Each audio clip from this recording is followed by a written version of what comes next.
ಮನೆ ಕಟ್ಟುತ್ತಿರುವ ಗ್ರಾಹಕರೇ ಎಚ್ಚರ ಎಚ್ಚರ. ನಿಮ್ಮ ಮನೆಗೆ ಬೇಕಾಗಿರುವ ಸಾಮಗ್ರಿಗಳು, ಸ್ಯಾಂಡ್, ಜಲ್ಲಿ ಇನ್ನಿತರ ಸಾಮಗ್ರಿಗಳು ಕ್ರೆಷರ್ ಕಡೆಯಿಂದ ಪಡೆದುಕೊಳ್ಳುತ್ತಿರುವ ಗ್ರಾಹಕರಿಗೆ ಬಿಗ್ ಶಾಕ್ ನೀಡುತ್ತಿರುವ ಪೆರೆಸಂದ್ರ ವ್ಯಾಪ್ತಿಯ ಕೆಲವು ಜಲ್ಲಿ ಕ್ರೆಷರ್ಗಳ ಮಾಲೀಕರು. ಹೌದು, ಹೊರ ರಾಜ್ಯಗಳಿಂದ ಬಂದು ಕರ್ನಾಟಕದಲ್ಲಿ ಕ್ರೆಷರ್ಗಳನ್ನು ನಡೆಸುತ್ತಿರುವ ಮಾಲೀಕರಿಂದ ಕರ್ನಾಟಕದಲ್ಲಿ ಹುಟ್ಟಿ ಬೆಳೆದಂತ ಲಾರಿ ಮಾಲೀಕರನ್ನ ಕಡೆಗಣಿಸಿ ವಂಚನೆ ಮಾಡುತ್ತಿದ್ದಾರೆ. ಇತ್ತೀಚೆಗಷ್ಟೇ ಚಿಕ್ಕಬಳ್ಳಾಪುರ ಜಿಲ್ಲೆಯಲ್ಲಿರುವ ಪೆರೆಸಂದ್ರದ ಕೆಲವು ಕ್ರೆಷರ್ಗಳಿಂದ 1 ಟನ್ ಕಲ್ಲಿನ ಪುಡಿಗೆ 750ಕ್ಕೆ ಗ್ರಾಹಕರಿಗೆ ನೀಡಬೇಕಾಗಿದೆ. ಕಾರಣ, ಈ ಹಿಂದೆ ಕೇವಲ 1 ಟನ್ ಕಲ್ಲಿನ ಪುಡಿಗೆ 530 ಇರುವ ದರವು ಏಕಾಏಕಿ 650 ರೂಪಾಯಿ ಏರಿಕೆಯಾಗಿದೆ. ಕ್ರೆಷರ್ ಮಾಲೀಕರು ಮನಬಂದಂತೆ ಹೆಚ್ಚಳ ಮಾಡುತ್ತಿದ್ದಾರೆ ಅಂತ ಸ್ಥಳೀಯ ಲಾರಿ ಮಾಲೀಕರು ಧರಣಿ ನಡೆಸಲು ಮುಂದಾಗಿದ್ದಾರೆ. ಆದರೆ ಕ್ರೆಷರ್ಗಳು ನಡೆಸುತ್ತಿರುವ ಕ್ರೆಷರ್ ಟಿಪ್ಪರ್ ಲಾರಿಗಳಲ್ಲಿ ಸ್ಥಳೀಯ ಲಾರಿ ಮಾಲೀಕರಿಗೆ ಕಣ್ತಪ್ಪಿಸಿ ರಾತ್ರೋರಾತ್ರಿ ಗ್ರಾಹಕರಿಗೆ ಸರಬರಾಜು ಮಾಡುತ್ತಿದ್ದಾರೆ. ಇದನ್ನು ಪ್ರಶ್ನೆ ಮಾಡಲು ಮುಂದಾದರೆ ಕೆಲವು ಕ್ರೆಷರ್ ಮಾಲೀಕರು ಹಾಗೂ ಕೆಲವು ಪೊಲೀಸ್ ಪೇದೆಗಳು ನಮಗೆ ತೊಂದರೆ ಕೊಡುತ್ತಿದ್ದಾರೆ. ಪ್ರಶ್ನೆ ಮಾಡುವ ಹಕ್ಕು ಎಲ್ರಿಗೂ ಇದೆ. ಸಂವಿಧಾನದ ಅಡಿಯಲ್ಲಿ ಪ್ರತಿಯೊಬ್ಬರು ಪ್ರಶ್ನೆ ಮಾಡಬಹುದು. ಅಷ್ಟಕ್ಕೂ ಮಿಗಿಲಾಗಿ ಹೊಸದಾಗಿ ಮನೆ ಕಟ್ತಿರುವ ಗ್ರಾಹಕರಿಗೆ ಏಕಾಏಕಿ ದರ ಏರಿಕೆ ಮಾಡಿದ್ರೆ ಹೇಗೆ? ಇಲ್ಲಿ ಲಾರಿ ಮಾಲೀಕರಿಗೆ ದೊಡ್ಡ ಹೊಡೆತ ಬೀಳುತ್ತೆ ಹಾಗೂ ಗ್ರಾಹಕರಿಗೂ ಸಹ ದೊಡ್ಡ ಹೊಡೆತ ಬೀಳುವ ಸಾಧ್ಯತೆ ಇದೆ. ಅದಕ್ಕಾಗಿ ನಾವು ರಾತ್ರಿ ವೇಳೆ ಕ್ರೆಷರ್ ಟಿಪ್ಪರ್ ಲಾರಿಗಳನ್ನು ತಡೆ ಹಿಡಿಯಲು ಮುಂದಾಗಿದ್ದೇವೆ. ಇದೇ ರೀತಿಯಾಗಿ ಸರಬರಾಜು ಮಾಡುತ್ತಿದ್ರೆ ದೊಡ್ಡ ಮಟ್ಟದಲ್ಲಿ ಧರಣಿ ಮಾಡಬೇಕಾಗ್ತದೆ ಅಂತ ಸ್ಥಳೀಯ ಲಾರಿ ಮಾಲೀಕರು ಎಚ್ಚರಿಕೆ ಕೊಟ್ಟಿದ್ದಾರೆ.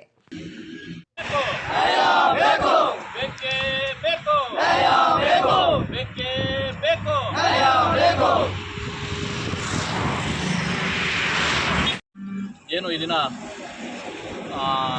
ಈ ಪೆರೆಸಂದ್ರದಲ್ಲಿ ನಡೆಸತಕ್ಕಂಥ ಬ್ರಹ್ಮಾಂಡ ಭ್ರಷ್ಟಾಚಾರದ ಬಗ್ಗೆ ಇಂದು ನಾವು ಸ್ವಲ್ಪ ಮಾತಾಡೋದಕ್ಕೆ ಇಷ್ಟಪಡ್ತಾ ಇದ್ವಿ.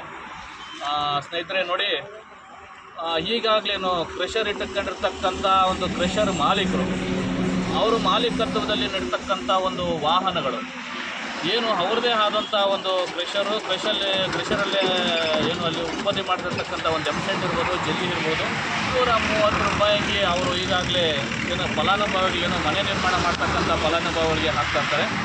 ಹಂಗಾಗಿ ಸಣ್ಣ ಪುಟ್ಟ ಏನೋ 1-2 ಅಥವಾ ವೆಹಿಕಲ್ಸ್ ಇಟ್ಕೊಂಡು ಜೀವನ ಆಧಾರ ಸ್ತಂಭವಾಗಿ ವಾಹನ ಇಟ್ಕೊಂಡು ಅದು ಕಟ್ಟಬೇಕಂತ ರೋಡ್ ಟ್ಯಾಕ್ಸ್ ಆಗಲಿ ಅಥವಾ ರಾಯಲ್ಟಿ ಆಗಲಿ ಅಥವಾ ಅದಕ್ಕೇನು ತಗುಲುವಂಥ ಡೀಸೆಲ್ ವೆಚ್ಚ ಆಗಲಿ ಅಥವಾ ಅದು ಟೈರ್ದಾಗಲಿ ಅಥವಾ ಅದನ್ನು ಚಾಲನೆ ಮಾಡ್ತಕ್ಕಂಥ ಡ್ರೈವರ್ದಾಗಲಿ ಅಷ್ಟಕ್ಕೂ ಮಿಗಿಲಾಗಿ ಇದೆಲ್ಲ ಸಂಪೂರ್ಣ ಆಗಿ ಆದರೂ ಸಹ ಏನು ಅದಕ್ಕೆ ಕಟ್ಟಬೇಕಾಗಿರ್ತಕ್ಕಂಥ ಸಂಪೂರ್ಣ ಟ್ಯಾಕ್ಸ್ ಕಟ್ಟಿ ಎಲ್ಲ ಆಗಿ ಅದರಲ್ಲಿ ಏನಾದರೂ ಒಂದಷ್ಟೇನಾದರೂ ಮಿಗಿಲುತ್ತೆ ಅಂತಂದರೆ ಅವ್ರ ಕುಟುಂಬ ಜೀವನ ಮಾಡ್ತಕ್ಕಂಥದ್ದು ಒಂದಿಷ್ಟು ಕಾಸು ಮಿಗಿಲಬಹುದಷ್ಟೇ.